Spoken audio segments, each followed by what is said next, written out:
Welcome to Business Connection. I'm Liz Spencer. We have a wonderful guest in studio. It's Chris Hammerall, and he's the owner of Chase Heating and Cooling. Chris, welcome. How did Chase Heating and Cooling get involved and get going? I've been in the business for 20 years. I myself actually got into sheet metal in the mid-90s.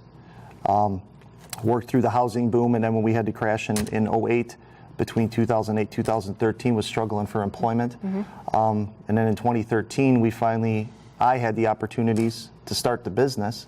A lot of old contacts, a lot of contractors that we knew in the past. We're looking for somebody to do it again. So we formed the business. I had a couple of gentlemen that I worked with for years. They jumped on board right away, and we started Chase Heating and Cooling. And we've been very successful. We've actually pretty much been doubling our company every year since 2013. That's awesome. Now, you're also a U.S. Navy veteran, so I am. Thank you for your service. You're welcome. How did, being a veteran, how did this help you start your business? What does this give you?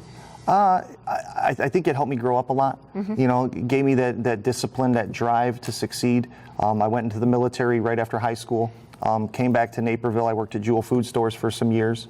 That really wasn't for me, and then had the opportunity to get into sheet metal work, which is what we did with new construction on the homes. I think the military really gave me the ability to get me to where I am today. That's awesome. You know? That's awesome. So tell us a little bit about the types of services Chase offers, residential and commercial? Yes, we do residential and commercial. We do service, we do installations, we do indoor air quality, and we handle everything. We do the furnaces, the air conditioners, we do boiler or hydronic heating. Okay.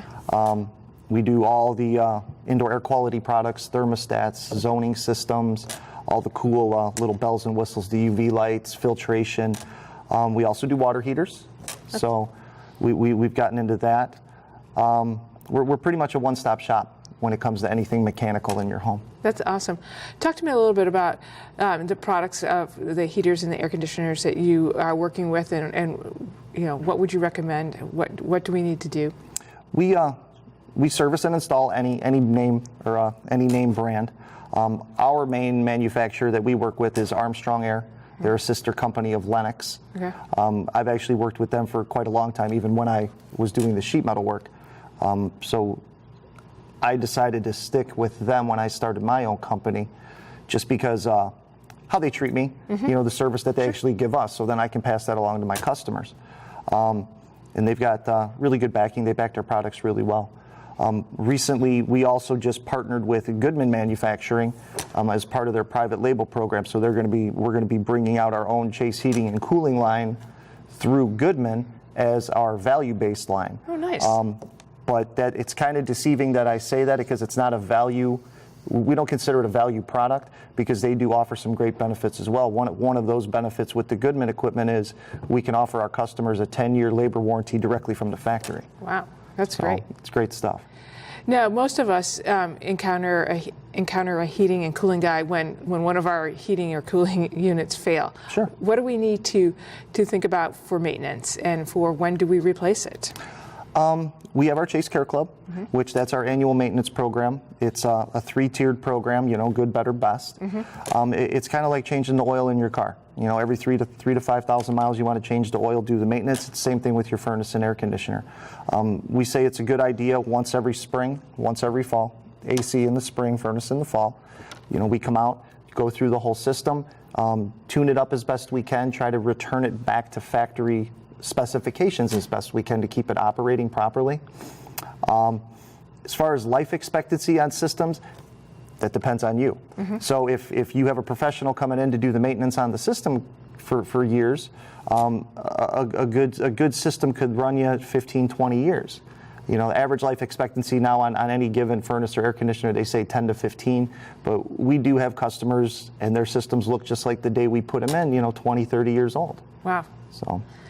Now, there are so many neat advancements coming to heating and cooling, and just basically being able to, probably it's more thermostat, being able to control our home a little bit more from our phone. I don't know if that's a good thing or a bad thing, but talk to me a little bit about those advancements and other advancements that we may not know about. Right now, the big one has been Wi-Fi thermostats, and everybody's starting to get into home automation a little bit. Right. We use Ecobee and Nest. Those are our two big ones. But one of our other manufacturers is Honeywell. Honeywell's getting bigger into the home automation stuff, which is really cool through their Lyric systems, which is their version of the Wi-Fi thermostat. They have the in-home security cameras. They have actually door locks that you can kind of integrate through all the systems.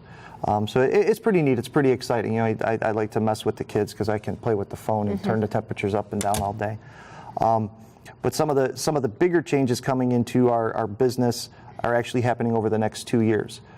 Starting in 2019, the requirements on the type of motors going into the equipment is changing.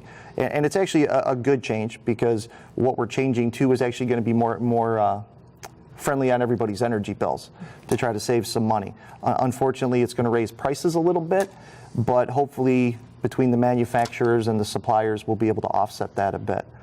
The other big change is going to be in 2020. The final step of the R22 phase out is going to be taking into effect.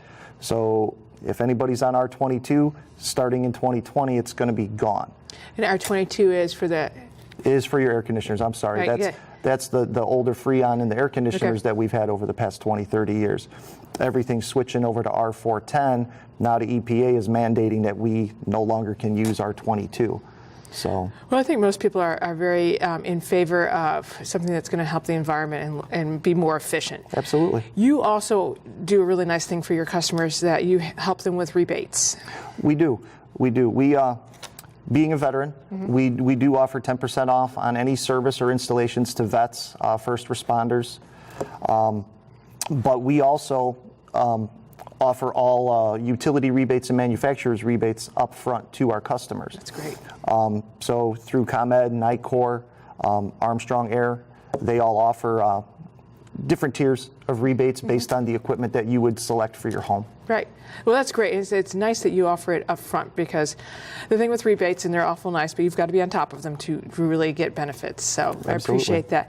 So when we're thinking about choosing an HVAC company and somebody, what are some tips for choosing a good guy like you? In this day and age, obviously the internet, get online, do your research. And look for reviews, go through social media. Obviously everything on the internet you got to kind of take with a grain of salt. We found, I've been around long enough, word of mouth is still actually our best advertisement and our best recommendation. Experience, how long have people been around? Has this guy just gotten out of college and jumped in a truck and wants to install furnaces and air conditioners, or have they been around for years, fine-tuning their trade? One of the big ones we've been seeing lately too is the price wars. Cheaper isn't always better. Obviously, again, get a couple prices to do the research on it. The highest guy, he's probably overcharging. The youngest guy, what is he not giving you, or what does his company not have that a reputable company should have doing heating and air conditioning installations? That's good advice. And I appreciate you stopping by and sharing your knowledge and giving us some good, solid advice to go with. We wish you a lot of luck, and we'll be right back with more Business Connections. Stay tuned.